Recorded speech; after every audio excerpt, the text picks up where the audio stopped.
Well, for more on the IPO market and Jumia's prospects, I'm joined by Ari Zoldan live from New York. He's the CEO of Quantum Media Group. Welcome back, Ari. Great to be back. Now, Jumia, it calls itself the leading Pan-African e-commerce platform. What is it that makes Jumia special? Well, I think that obviously they were first to the market. Granted that they're losing or they've lost so far $1 billion, but I think they're focused on, obviously they're focused on the holy grail, what a lot of the professionals and experts are saying right now, which is Africa. They've already dominated 14 countries. They're only going to grow, but not only are they going to be delivering consumer products, they'll be packaging loans as well. And Rachelle, once they have the consumer, once they have the customer, and they have the delivery mechanism, they'll be able to push through as many products and as many services through that pipe as possible. Now, of course, people, when they think of Jumia, they also will compare it to Alibaba and Amazon. How do they stack up? And is it really just about competition, or is there actually room for cooperation between the three?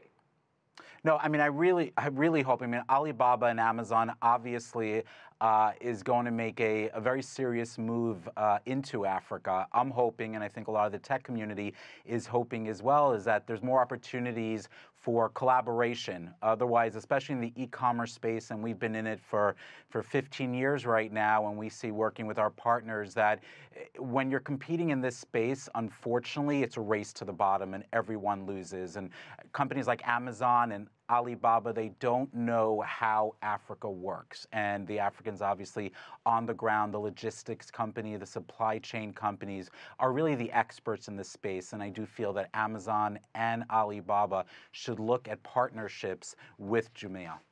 Now, how does where Jumia is starting with its IPO compared to where Alibaba and Amazon started when they first went public? Sure. Well, it's very challenging. I mean, the U.S. markets are not very familiar, especially Wall Street. They're not familiar with the African ecosystem. So that poses a very serious challenge, as well as the press that's coming out of, specifically of Nigeria, is a bit challenging. But Goldman Sachs did step up to the table. They committed a serious amount of money. And again, the market's going to open up probably between $13 and $16. And I think they're going to surprise a lot of people out there, and I think it's going to do really, really well.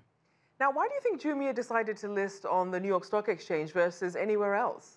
What are the benefits? Well, they wanted Sure. I mean, they wanted a global presence, and where better to do it than the United States? And it also creates opportunities for American partnerships. So I think they see the New York Stock Exchange, as a bridge to the American markets, which I think is a very, very good move. Now, obviously, we had Lyft's IPO last month, not doing too well in today's trading, but its rival Uber, kicking off its IPO roadshow, expected to be the largest US IPO this year and among the top 10 of all time. Is Uber better positioned to live up to the hype? I mean, I'm a big tech advocate. I use Uber, I use Lyft, but I could tell you from a valuation perspective, I think $76 billion is completely out there. And I think Wall Street is going to eventually see that in the coming years. And a lot of people have been wondering about this trend for overvaluing. And we have a number of IPOs, including Pinterest, coming out this year. Which one should we be keeping an eye on?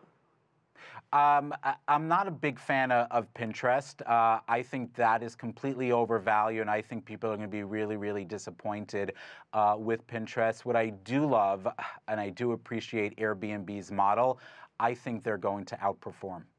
Now, of the tech firms expected to have IPOs this year, combined, they've raised more than $50 billion from private investors. And that's really rivaling the market cap of General Motors. So what does investor interest in tech brands, but then they're also diversifying into companies like Levi, what does that tell us about the global state of the economy? I mean, it's only growing. We're so connected to the internet, obviously. We're wrapped in technology. The average home has 14 connected devices in their houses. That's only growing. So the brands that are looking to get into our homes are only going to grow. So look, will technology be overvalued? 100%. But the question is, how overvalued is it? And I think that's still yet to be determined. And very quickly, Ari, with so many private investors out there willing to provide capital, why choose to go public versus staying private?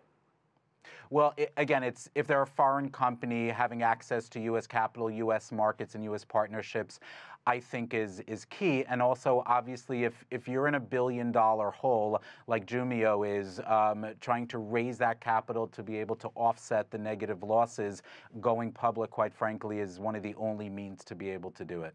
All right, thanks so much. Ari Zoldan there, CEO of Quantum Media Group.